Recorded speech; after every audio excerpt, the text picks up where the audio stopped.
Billionaire, this is Patil Tutunjan coming to you from the heart of Aleppo, Syria. And today I'm here with Syria Scope Travel, and I'm doing a tour with them to learn more about the city that I actually grew up in. I made a full video on the Aleppo Citadel. If you haven't seen that, go check that out. It's really interesting. I've learned a lot of interesting facts about it. And now we're actually on our way to the Old Souk, which is considered to be the longest in the world, 14 kilometers. But before we go there, I wanted to mention something here on the way. Behind me, you see a door for Caravanserai, which is because Aleppo used to be on the Silk Road. There are many of these shops where there's the first floor for merchants to sell their things, and also the top floors where people used to stay, because as I mentioned, Aleppo used to be on the Silk Road. But another thing I want to mention is from my childhood is you see here on the door that says Halab Asimet al-Thaqafa al-Islamiyya, which translates directly in English into Aleppo, the capital of Islamic culture. This used to be in 2000. Oh, sorry, there's a car coming. So in 2006, all these shops in Aleppo used to paint their kind of like the gates, the entrance, the doors, because Aleppo is in fact named the capital of Islamic culture. So this is very interesting. I remember very clearly from my childhood in 2006 when they painted all the gates with this message.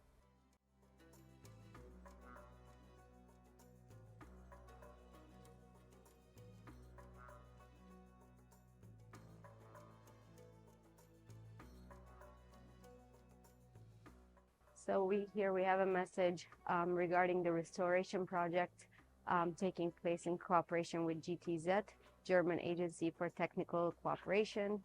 And here you see more of the inside the old parts and the old souks, so the old shops.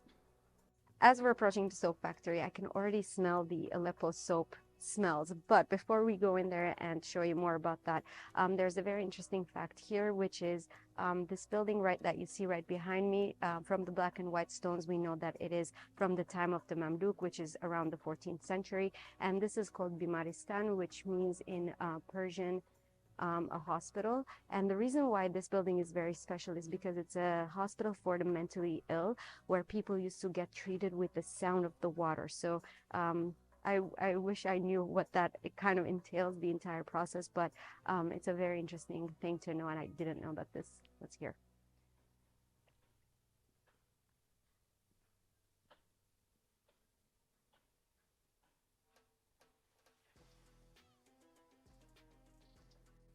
And now it's time for the soap factory. This factory, it's been the same family for 300 years, and this is the only factory that exists now in Aleppo.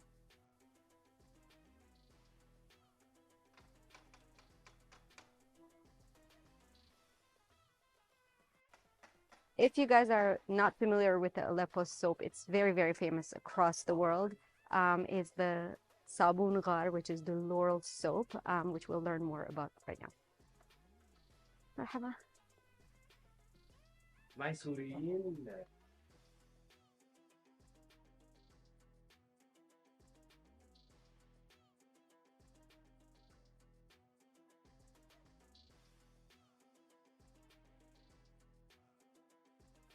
Okay, so the first step of making the soap is going to be from this place. Okay, let me tell you a fact before going inside the details.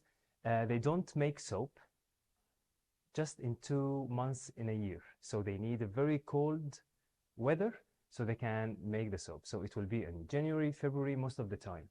So how it starts from this place. They put some ingredients, the main ingredients of the soap. The main ones are the caustic, water, and the laurel oil, and it depends on the percentage of the laurel oil. Then they mix them together and they wait until it becomes somehow solid. Then from special tube, they can blow them out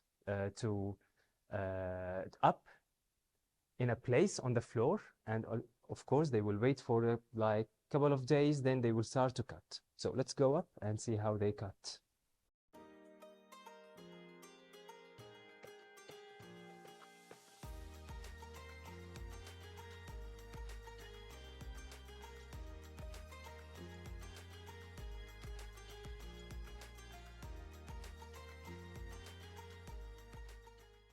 السلام عليكم. صباح الخير. مرحبا. Okay, so now the second step is this place. So after mixing there, they will put the soap on the floor, and also they wait a couple of days to become like a solid. Then they have to do two steps. The first one, which is they cut it, then the second one is to put the stamps on the top. So both of these things are handmade. It's something interesting to see how they cut it using this one. So how it starts with 2, 3, 4 people will put their hands in here and start to drag it.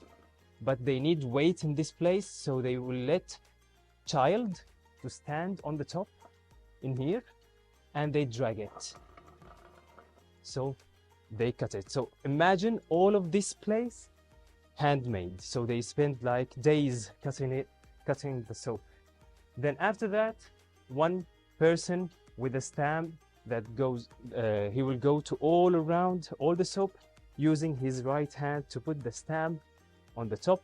If you can see, it depends on the factory, it depends on the company, it depends on the place. He will give them the soap. So also fact about the soap, if you want to buy a bar of soap in the future, be careful. It should be gray from outside, not green. So this bar of soap is not ready to be used yet. So it's still green. So that means still like not ready to be used. It will be like this one, or let's say older. So the best time to use the soap, like 1.5 years or 2 years. So we always say the older, the better. The soap, the older, the better.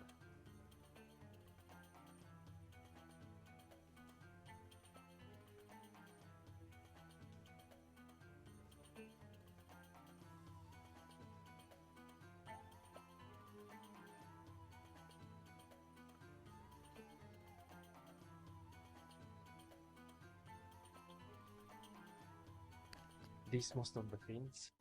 So this factory actually exports to many different places in Europe. I remember when I was in France, I used to see Savon d'Aleppo, which is soap of Aleppo. So if the company is making it for themselves, so they kind of put their own jubeli, their own logo on it, or if it's for an export purpose, they actually put them in different sacks and they would brand them for whichever company they're making it for. So they do the cooking during very cold temperatures. So January, February. Here you can see they would kind of put the date of each one. So this was in February 10th, I believe. Oh, let me show you. So they put the dates on them, so they know when the soap is ready to be used. This is kind of like going into a winery with the dates and everything. But I love the smell. It just reminds me of childhood. Also, the floor is slippery because, you know, soap.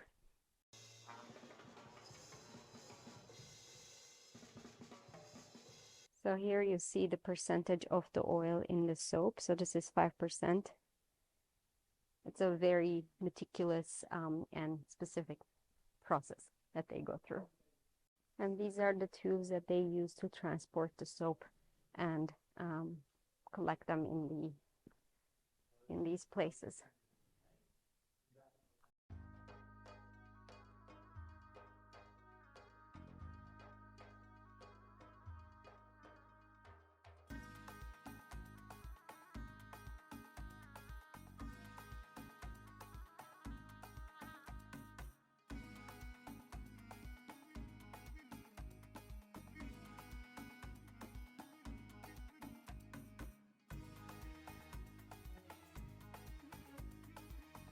So obviously we're seeing a lot of the construction happening on one part of the souk, but the other part is operational. So they're really trying to restore and rebuild as quickly as possible. So the entire thing is open again. So this souk was the first one to be built. Mm-hmm. We call it Syqatiyya souk. Maybe you know the name, Syqatiyya souk. So when the war ended, 2018, I started to rebuild the souk. So I guess Aziziyeh souk is who were responsible to rebuild البلدة السورية مدينة حلب مدينة عمل أسر الثقافة. So many people. So we're now standing in the middle of the Souks Sakatiye, which was the first one to be restored after the war ended in 2018. And initially, each part of the souk is responsible for a different type of product. So this part was for soap, and the one that we will go to the right is for nuts. But I believe now they're kind of, because this is the first one that was restored, they're selling different things here. But we'll see when the entire thing is restored and back open. Another thing to mention is actually while I'm here now, it is the month of Ramadan.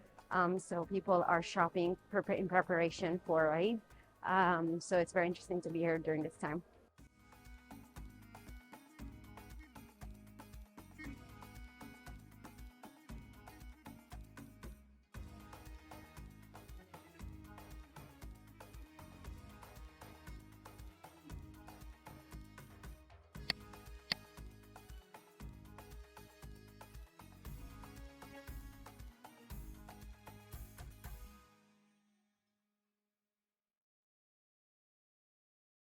So this is the Su al Fisto, which means the shop of nuts or pistachio. So this used to be the soup for nuts.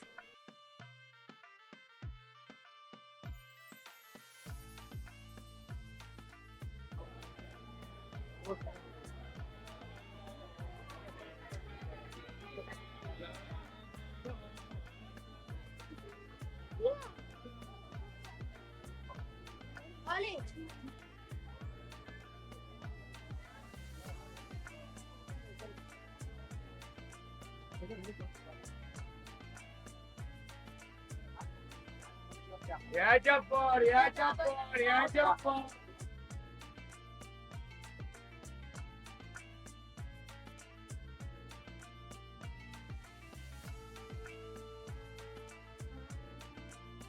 Behind me is the first mosque in Aleppo that was built in 600 AD. It's a little bit difficult to get through the souk. Like I mentioned earlier, it's Ramadan. It's towards the end of Ramadan, so people are shopping for Eid. So everybody's in the shops, in the souk.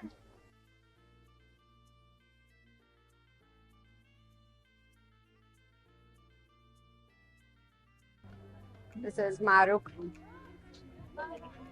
Maruk Ramadan. So in Aleppo, there are 7 gates that would take you, if I can go anywhere, that would take you to the old city. And this one is Bab Antakya, so Antakya Gate. I don't know if you guys can hear me, but that's why this shop is called Souk Antakya. Okay, we're trying to go somewhere less crowded. I'll see you guys in a minute. So now we're actually on our way to Hotel Baron, a very kind of institutional place. It's an Armenian place. We will see if we can actually get inside, but if not, I will show it to you from outside. I personally haven't been there either, but it's a very important place. So I really, really hope we can get in.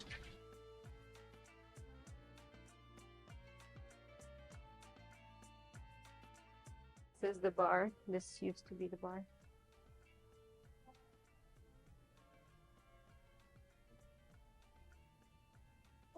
This is the main entrance, and then we go into the, and here we have the kind of like the main hall. It looks very abandoned.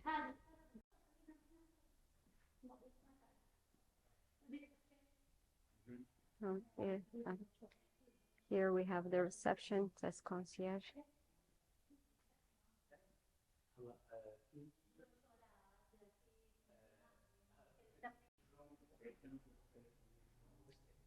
So the owner of this hotel is Armenian. She actually lives here on the premise next door from here. And some of the important people who stayed here are Gamal Abdel Nasser, Agatha Christie, Hafez Al Assad, Lawrence of Arabia. And there's a story that says that Lawrence of Arabia, when he last stayed here, he did not pay his bill. So the invoice is still here. And if someone wants to pay his invoice, that's a possibility.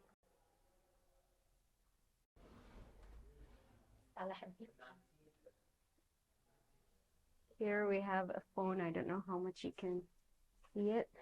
So the hotel was built by Krikor Baron Mazlumian in 1911, and he decided to pioneer kind of the hotel industry in Aleppo. And now they're selling souvenirs from the hotel. So here we have the cups that they would serve coffee in. This is a photo of the old time, the hotel, and these are the room keys. So this is room 2000. So this is room 214. And we have 303.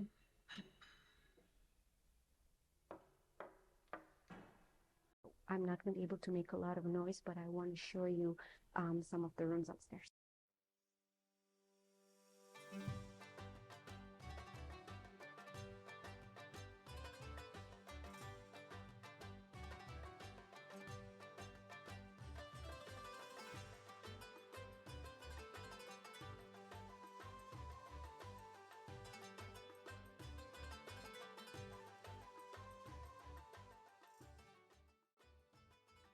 Important to note that the hotel actually stopped working even before the war. During the war, it wasn't damaged as much. However, during the earthquake, it was really hit.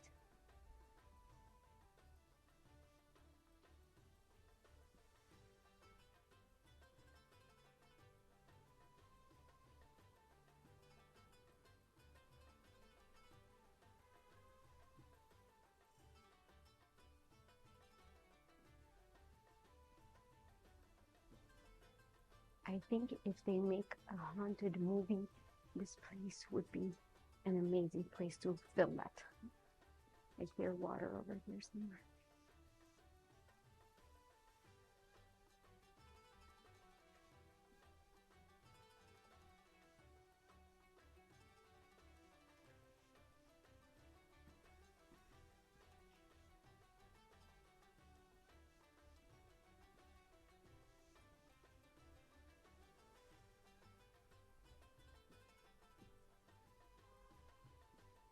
These are all from the earthquake.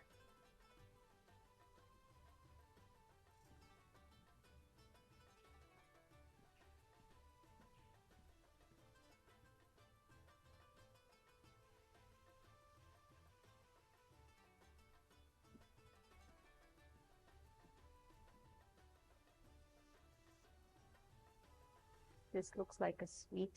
It's a larger room and it has a balcony.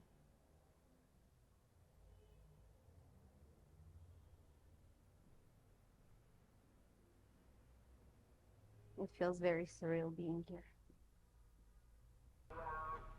So, random fact, this horse that you see behind me and what they're saying in Arabic, they're saying basically that whoever has things to sell, they go around the street and they make this announcement and people hear from the houses, and if you have things that you want to sell, furniture, literally anything, like an old fridge, they come up and they buy it from you. So, random fact about Aleppo. So what I want to say is, from in front of this very historical Hotel Baron, I really want to say thank you so much to you guys for watching, and I really want to thank our guide Muhammad and thank Ayub and Syria Scope Travel, because really they opened some doors for us and some knowledge that I didn't have. And make sure to check them out. I will include their link in the description. Connect with them. Very amazing people, and also they speak fluent English, so it wouldn't be any problem for you to connect with them and communicate with them and go on a tour with them. So thanks. I said with them too many times, but anyway, with them. Thank you so much for watching, you guys. Love you, and I will see you soon. Bye.